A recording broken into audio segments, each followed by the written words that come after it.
बकिया video देखने से पहले वीडियो को लाइक करें, राहम टीवी चैनल को सब्सक्राइब करें और बेल आइकन पर क्लिक करें। शुक्रिया। इंशाअल्लाह। फरमाइए आज क्या होगा।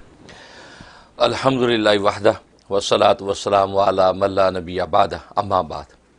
आज हम बात करेंगे सूरतुल लहब के बारे में। सूरतुल लहब इसका दूसरा नाम सूरतुल मसद भी है। अच्छा अच्छा। और ये सूरतुल लहब जो है इसका तदवीन के एतबार से 111 नंबर है। 111। गोया कि इसके बाद अब 3 सूरतें रह गई हैं तो कुरान करीम की तकमील हो जाएगी माशाअल्लाह। और इसका जो है नुज़ूल के एतबार से 6ठा नंबर है। अच्छा। 6 नंबर नुज़ूल के एतबार से है और इसमें 5 आयात हैं, छोटी सी सूरत है। और इसके अंदर जो है एक गुस्ताख़ आज़म का ज़िक्र है। और गुस्ताख़ आज़म कौन? ख़ुद सरकार दो आलम सल्लल्लाहु अलैहि वसल्लम का सगा चचा जो अबू लहब के नाम से मारूफ़ था, तो वो आपका बहुत बड़ा गुस्ताख़ निकला। क्योंकि हुआ ये कि एक मौका पर जो है रसूलुल्लाह सल्लल्लाहु अलैहि वसल्लम सफ़ा पहाड़ी पर खड़े हुए और आपने अपने ख़ानदान और कबाइल को बुलाया। ज़ाहिर उस वक्त का रिवाज था कि अपने कबीलों के नाम लेके बुलाते, ख़ानदान का नाम लेते तो लोग जमा हो जाते कि कोई बात है, कोई परेशानी है, कोई मसला है। तो आपने सबको जमा कर लिया। जब सब जमा हो गए, क्योंकि कुरान करीम में अल्लाह तबारक व तआला को वो हुक्म दिया था कि वांज़िर अशीरतकल अक़रबीन, अपने करीबी रिश्तेदारों को भी डराओ जहन्नुम के अज़ाब से, अल्लाह के अज़ाब से। तो आपने उसकी तकमील के लिए सफ़ा पहाड़ी पर खड़े हो गए ऐलान किया। सब कबाइल जमा हो गए। तो आपके ये चचा जो है अबू लहब, जो आपके सगा चचा, ये भी आ गए सब। तो उस पर जो आपने कहा कि ये बताओ कि अगर मैं तुम्हें ये ख़बर दूं कि इस सफ़ा पहाड़ी के पीछे से दुश्मन का लश्कर हमले के लिए तैयार है और एनी टाइम तुम में हमलावर हो सकता है, तो क्या तुम मेरी बात की तस्दीक करोगे? तो सब ने बेयक ज़ुबान कहा कि हाँ, आप सादिक़ुल अमीन हैं और आपसे हमें कोई ऐसा तजर्बा नहीं कि आपने कभी झूठ बोला हो, तो बिल्कुल हम इसको ये यकीन करेंगे कि वाकई को लश्कर है जो हमलावर होने वाला है। तो आपकी सच्चाई की तस्दीक कर दी। उस पर आपने फरमाया कि मैं तुम्हें अल्लाह के उस अज़ाब से डराता हूँ कि जो अल्लाह का अज़ाब किसी वक्त भी तुम पर टूट सकता है, वो जहन्नुम का अज़ाब है।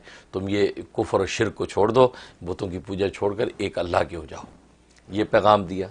तो ज़ाहिर है कि जब तस्दीक पहली बात की है तो अभी भी तस्दीक करें, क्योंकि ज़बान वही है। जब ये बात सुनी तो आपके वो चचा जो है अबू लहब, वो सामने खड़ा था, उसका नाम अब्दुल उज़्ज़ा था। अब्दुल उज़्ज़ा, उज़्ज़ा एक बुत का नाम था, उसकी निस्बत से उसने नाम रखा हुआ था अब्दुल उज़्ज़ा, कि उज़्ज़ा का बंदा। उसने ये बात सुनी तो उस पर जो है बड़ा सीखपा हुआ और चिल्ला के बोला कि तब्बन लका ली हाजा जमाता ना, कि तुझ पर हलाकत पड़े, तबाही हो, बर्बादी तेरी हो, तूने इसलिए हमें जमा किया था। ये बात कही, बस ये कहना था। तो अल्लाह तबारक व तआला ने ये सूरत नाजिल कर दी कि तब्बत यदा अबी लहब व तब, कि तू मोहम्मद सल्लल्लाहु अलैहि वसल्लम को कहता है कि उस पर हलाकत पड़े, बल्कि अबू लहब हलाक हो और उसके दोनों हाथ टूटे। तब्बत यदा अबी लहब, कि उसके दोनों हाथ टूट जाएं, तबाह हो जाए और वो जो है हलाक हो। ये कुरान करीम की आयत उतर आई। और हाथों को इसलिए शामिल फरमाया क्योंकि उसने ये बात कह के ज़मीन से पत्थर और कंकरी उठा के नफ़रत से आपकी तरफ फेंकी और थूका आपकी तरफ, नफ़रत से। तो ये गोया कि एक तरह का जो है हुआ करता था इज़हार नफ़रत।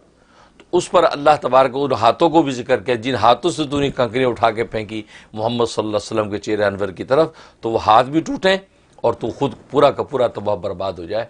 तो उस पर अल्लाह तबारक व तआला ये सूरत नाज़िल फरमाई। तो ये वो गुस्ताख़ आज़म की जो सगा चचा है कि जिसने ये हालत की। और फिर यह कि इसके अबू लहब की जो बीवी उम्मे जमील, तो उम्मे जमील ख़ुद ये लकड़ियाँ, कांटे, ये कचरा जंगल से उठा के लाती थी और हुज़ूर सल्लल्लाहु अलैहि वसल्लम का रास्ते में बिछा देती थी।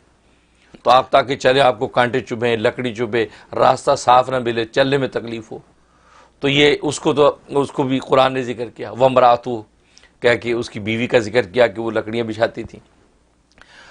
और अजीब बात यह है कि अब्दुल्लाह इब्न अब्बास रज़ी अल्लाह तआला फरमाते हैं कि वो जो कांटे बिछाती थी हुज़ूर सल्लल्लाहु अलैहि वसल्लम उन्हीं कांटों पे से गुजरते थे, लेकिन वो कांटे आपके कदमों के लिए फूल की तरह नरम हो जाते, बिल्कुल ऐसे मखमल से गुजर रहे हैं, आपको कोई ईज़ा तकलीफ़ नहीं होती थी। लेकिन उसने ये हरकत लेकिन की और उसको भी अल्लाह तबारक व तआला ने वबाल में पकड़ा कि एक मरतबा वो गट्ठड़ इसी तरह लेके आ रही थी लकड़ियों का, और तो एक जगह उसने सोचा कि मैं आराम करने के लेटती हूँ, तो अपना गट्ठड़ उतार रही थी। तो अल्लाह तबारक व तआला को फ़रिश्ता मुसल्लत किया, तो फ़रिश्ते ने वो जो उसकी रस्सी जो थी वो गले में थी उसको खींच दिया, उसे पीछे से जैसे खींचा तो उसका वहीं दम निकल गया। तो यूँ वह हलाक हुई। इधर जो अबू लहब के ऊपर ये डाली कि उसको अंदर चेचिक का मर्ज उसके अंदर भड़क गया, गिल्टी एक ऐसी निकल आई कि पूरा जिस्म ऐसा मुताफ़न हो गया, उबल गया पूरा जिस्म। اور اتنا تعفن تھا کہ گھر والے قریب نہیں آتے تھے، یہاں تک کہ ان کی رسی باندھ کے اس کو روڑی پہ ڈال دیا، وہیں دور سے جو کھانے دیتے تھے، یہاں تک کہ جب وہ ہلاک ہو گیا وہاں پہ تو پھر وہ حبشی غلاموں کو کرائے پہ لے کر کہا کہ یار اس کو کسی گڑھے میں دفن کر دو، کیونکہ اس کی تعفن و بدبو سے کوئی قریب نہیں جاتا تھا۔ ایسا اللہ تبارک و تعالیٰ نے اس وبال ڈالا، اور یہ تبت یدا ابی لہب وتب کی حقیقت واضح کر دی کہ اس کا مشاہدہ کیا لوگوں نے کہ واقعی دنیا میں کیسے وہ رسوا ہو کے مرا۔ اور حسن و جمال کو اس کے عالم یہ تھا کہ اس کی کنیت ابو لہب بن گئی تھی۔ لہب کہتے شعلے کا باپ، تو چہرہ اس کا ایسا شعلے کی طرح بھڑکتا تھا، اتنا حسین و جمیل خوبصورت تھا، یہ حالت تھی۔ اور اسی نے اس کے دو بیٹوں کے نکاح میں حضور صلی اللہ علیہ وسلم کی دو بیٹیاں تھیں، ام کلثوم اور حضرت رقیہ، یہ دونوں اس کے بیٹوں کے، عتبہ اور عتیبہ دو بیٹے تھے، ان کے نکاح میں تھیں، تو بیٹوں کو بلا کے کہہ دیا کہ محمد کی بیٹیوں کو طلاق دے دو۔ اچھا، لہٰذا جو ہے عتبہ نے بھی طلاق دے دی اور عتیبہ نے، عتیبہ جو تھا اس نے بدبختی یہ کی، یہ چھوٹا تھا، اس نے یہ کیا کہ حضور صلی اللہ علیہ وسلم سے گستاخی و بے ادبی بھی کی، اچھا، اور آپ کے سامنے جا کے بے ادبی کی، گستاخی کی، کہا میں تمہاری تصدیق نہیں کرتا، تمہاری یہ باتیں سب غلط ہیں، جھوٹ ہے، اور آپ کی طرف تھوکا، لیکن حضور اللہ صلی اللہ علیہ وسلم تک تھوک نہیں پہنچا، وہ واپس تھوک لوٹ آیا، یعنی بے ادبی گستاخی کی اور بڑی آپ کے بارے میں الٹی سیدھے باتیں کرتا۔ تو ایک مرتبہ حضور صلی اللہ علیہ وسلم کو اس کی باتوں سے بڑی ایذا ہوئی، تو آپ نے دعا کی اللہم سلط علیہ ایک کلب من کلابک، اے اللہ اپنے کتوں میں سے کتا اس پہ مسلط کر دے، یہ بد دعا دے۔ جب یہ بد دعا جو ہے ابو طالب آپ کے جو دوسرے چچا ہیں انہوں نے سنی، انہوں نے کہا کہ اے محمد تم نے اتنی سخت بد دعا دیتی، اس کا تجھے کیا فائدہ ہے، کیونکہ ان کو یقین تھا کہ یہ بد دعا لگ جانی ہے۔ ادھر ابو لہب کو بھی یقین تھا کہ یار یہ بد دعا دے دی محمد صلی اللہ علیہ وسلم نے، یہ لگے گی، تو اس بیٹے کی حفاظت کے لیے 50 سوار ساتھ چلتے تھے۔ اچھا، ہاں، اور ملک شام کے سفر میں گئے تو وہاں لوگوں سے کہا یار میری مدد کرو، مجھے لگتا ہے کہ محمد کی وہ بد دعا نہ لگ جائے، تو لہٰذا انہوں نے کیا کیا، 50-60 اونٹ وہ اس کے ارد گرد کھڑے کر دیے، اور بیچ میں جو ہے وہ لشکر لٹا دیا، درمیان میں اس کو لٹایا، سفر میں ایک جگہ رات پڑی تب۔